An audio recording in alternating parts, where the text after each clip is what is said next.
أعوذ بالله من الشيطان الرجيم بسم الله الرحمن الرحيم ربي يسر ولا تؤثر وتمم بالخير وبك نستعين آمين या इलाही आमीन रब्बी ज़िदनी इल्मा रब्बी ज़िदनी इल्मा रब्बी ज़िदनी इल्मा। नाज़रीन, आज जो हमारा टॉपिक है वो हम डिस्कस करेंगे current political crisis and future of PTI in Pakistan. और सिमिलरली हम कुछ सोल्यूशन ओरिएंटेड भी होंगे। मुल्क के अंदर सियासी सूरत हाल काफ़ी गंभीर है।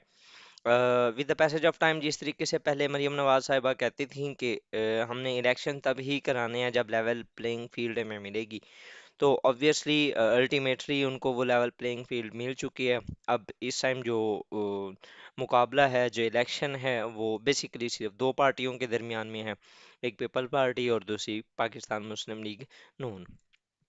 तो क्या हुआ क्या है रिसेंटली, अभी कल जो दिन था मीन के वेडनेसडे, उस पे 31 जनवरी 2024 उसमें इमरान खान को तीसरे केस के अंदर अगेन 14 साल की सज़ा सुनाई गई है। उससे एक दिन पहले मीन के 30 जनवरी को उन्हें 10 साल की सज़ा सुनाई गई थी साइफर केस के अंदर। ठीक है। और उसके बाद एक और जो पहले उनको ऑलरेडी एक केस के अंदर सज़ा सुनाई गई है, अगस्त 5 को उनको सुनाई गई थी 5 साल की इम्प्रिजनमेंट। मीन बेसिकली ये किया क्या जा रहा है कि उनको from the race of election उन्होंने एक साइड लाइन करना था और वो हो गया। Similar the case was in 2018, जब नवाज शरीफ के साथ भी सेम हुआ था।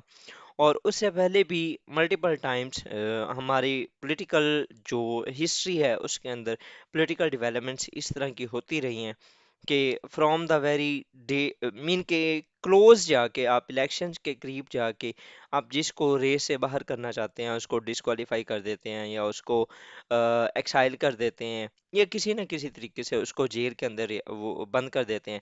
आप देखिएगा कि ये जितने भी केसेस हैं, ये जैसे इलेक्शन कंप्लीट होते हैं, साइड पे होते हैं, इलेक्शंस का इशू रिजॉल्व होता है, उसके बाद अगेन जिस तरीके से नवाज शरीफ के साथ हुआ कि उनको डिस्क्वालीफाई किया गया, उनको मुल्क से बाहर भेजा गया। अल्टीमेटली जैसे ही इलेक्शन हुए और उसके बाद फिर उनके जो इश्यूज थे वो आहिस्ता आहिस्ता रिजॉल्व होना स्टार्ट हो गए। अभी मतलब कि जब नवाज शरीफ साहब आए थे पाकिस्तान के अंदर पिछले दिनों में, तो उनके ऊपर इतने ज़्यादा केसेस थे। ठीक है। इवन के he was not eligible to go for elections in his lifetime. लेकिन क्या हुआ कि वो सारा कुछ जो था वो ख़त्म हो गया और again he is going to appear in the next elections. तो ये जो सिलसिला है ये चलता रहता है और ये चलता रहना है। काजेज क्या थे जी इस सारे पॉलिटिकल ड्रामा के पीछे? सबसे पहले 9 मई का इंसिडेंट, उसको उन्होंने एक जो होता है कि एक प्रेसिडेंट सेट करनी है कि नेक्स्ट टाइम इस तरह का कोई इशू ना हो, तो उसके लिए भी ये एक किया जा सकता है, इसकी ये रीज़न हो सकती है। उसके बाद PTI and non democratic forces आप देख लें, जुडिशरी आप उसके अलावा मिलिट्री मीन के जो आपकी आर्मी और उसके अलावा जितने भी नॉन डेमोक्रेटिक फोर्सेस हैं उनके रिलेशंस पीटीआई के साथ वो बहुत अच्छे नहीं रहे, जिसकी वजह से मीन के हमारा जो, अगर आप सिविल मिलिट्री रिलेशनशिप में देखें under the leadership of Imran Khan, तो इशू स्टार्ट हुआ था आईएसआई के चीफ के जो इंस्टॉलमेंट थी, उनकी जो रिक्रूटमेंट थी उसके ऊपर। और उससे ऑनवर्ड जो इख्तलाफात थे वो सामने आए और अल्टीमेटली जो हमारा एक एंड हुआ, जो कंक्लूजन निकला वो यही हुआ कि उनको वोट ऑफ नो कॉन्फिडेंस से डिथ्रोन कर दिया गया था। तो उसके अलावा जो नेक्स्ट रीजन थी वो डिमांड ऑफ पॉलिटिकल पार्टीज भी थी। ये मल्टीपल टाइम्स मैंने आपको ऑलरेडी बताया भी था कि balance the scale of justice before elections Maryam कहा करती थी, और ये कब कह रही थी? मार्च 10 2023 को। ठीक है। मीन के तब इलेक्शंस होने थे, अगस्त के अंदर भी इलेक्शंस की डेट्स आई थी। ठीक है। लेकिन फर्दर वो इलेक्शंस ना हुए। अब इलेक्शन 8 फरवरी को हो रहे हैं, तो कैसे हो रहे हैं और क्यों हो रहे हैं? अल्टीमेटली उनकी जो वो बात थी वो पूरी हो रही है, उनको एक लेवल प्लेइंग फील्ड दिया जा चुका है। ठीक है। अब अगर फॉर एग्जांपल हम पीटीआई के फ्यूचर की बात करें, तो either it first of all it will be eliminated from the elections, eliminated in a sense कि under the leadership of Imran Khan अब पीटीआई उस तरीके से परफॉर्म नहीं कर पाएगी जिस तरीके से वो पहले परफॉर्म करती है under the leadership of Imran Khan, क्योंकि उनको अब अपने लीडर का जो वो एक उसकी एब्सेंस है वो लाजमी फील होगी। सिमिलरली अगर फॉर एग्जांपल पीटीआई के जो कारकुन हैं वो जीत भी जाते हैं तो ultimately they will be with the winning party. अब वो कोई भी हो सकती है, पाकिस्तान मुस्लिम लीग नून हो सकती है या पीपल्स पार्टी हो सकती है।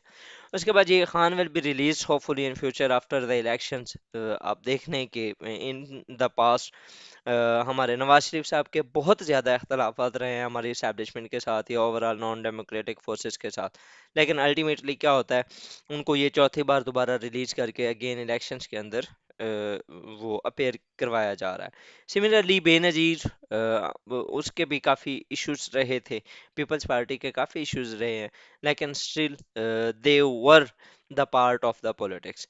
तो hopefully he will be the part of politics after the election also. Ultimately एक डील होगी या end of the politics mean के कुछ ना कुछ इस तरीके से होना है, ठीक है, फॉर द टाइम बीइंग, क्योंकि ये एक अनसर्टेन सी सिचुएशन है तो इस वक्त उसके बारे में इवन के जो मेजर और बड़े बड़े स्कॉलर्स हैं, पॉलिटिकल स्कॉलर्स, वो भी इस चीज़ के ऊपर फर्दर अभी कोई कमेंट्स नहीं दे पा रहे कि अल्टीमेटली क्या होना है, वो तो वक्त ही बताएगा। लेकिन फॉर द टाइम बीइंग जो रिजल्ट्स हैं वो यही तीन सामने आ सकते हैं कि या पहला क्या है कि वो जो विनिंग पार्टी के साथ होंगे ज़्यादातर जितने भी पीटीआई के कारकुन होंगे, उसके अलावा जो Khan will be release hopefully after the elections, या उसके बाद कुछ अर्सा वो अपने जो केसेस हैं जिस तरीके से नून लीग के जितने भी मेजर लीडर्स थे उन्होंने भी फेस किए, इसी तरह खान साहब भी फेस करेंगे और उसके बाद अल्टीमेटली उनके ऊपर कुछ साबित नहीं होना। और एक जो तीसरा है वो मेजर, वो क्या होगी, ये डील हो जाएगी या खान साहब की जो पॉलिटिक्स है वो एंड हो जाएगी। ये मरियम ने किया था ऑलरेडी, ये मैं आपको बता चुका हूँ। वो काफ़ी अरसे से ये कह रही है, वो अक्सर अपनी तकरीरों के अंदर कहती भी थी कि इलेक्शन से पहले जो तराजू के पलड़े हैं वो बराबर किए जाएं। वो तराजू के पलड़े बराबर करने का मकसद क्या था? 2018 के अंदर आप देखें तो नवाज शरीफ को डिस्क्वालीफाई किया गया, फिर इलेक्शन करवाए गए थे। तो इसी तरह वो कहती थी कि इस बार इमरान खान को डिस्क्वालीफाई किया जाए और फिर इलेक्शन करवाया जाए। वो अपने तराजू के पलड़े इस तरह बराबर करना चाहती थी। अब इस सब का जो कॉस्ट है, इस सब की कॉस्ट वो कौन पे कर रहा है? वो मुल्क पे कर रहा है। अब देखें इकोनॉमिक क्राइसिस जो है वो ऑल टाइम हाई है हमारे। आईएमएफ से हम बार बार कर्जे लिए जा रहे हैं, ठीक है। पॉलिटिकल अगर इश्यूज देखें तो अनसर्टेनिटी अक्रॉस द कंट्री, किसी को नहीं आइडिया मुल्क के अंदर अगले ही लम्हे क्या हो सकता है।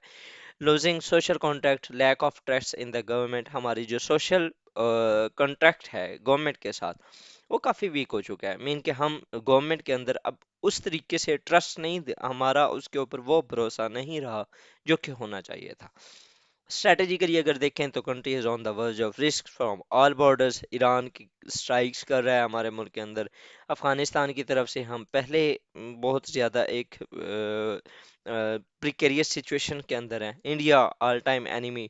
तो एक बहुत ही क्रिटिकल सिचुएशन के अंदर से मुल्क इस टाइम गुजर रहा है।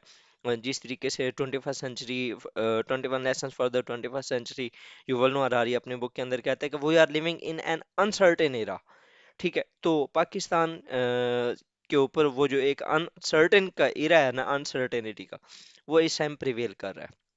Let's see what happens next. इंशाल्लाह अगर कोई नेक्स्ट पॉलिटिकल डेवलपमेंट होती है तो हम इसके ऊपर फर्दर बात करेंगे। Till then stay tune, thank you, अल्लाह हाफिज।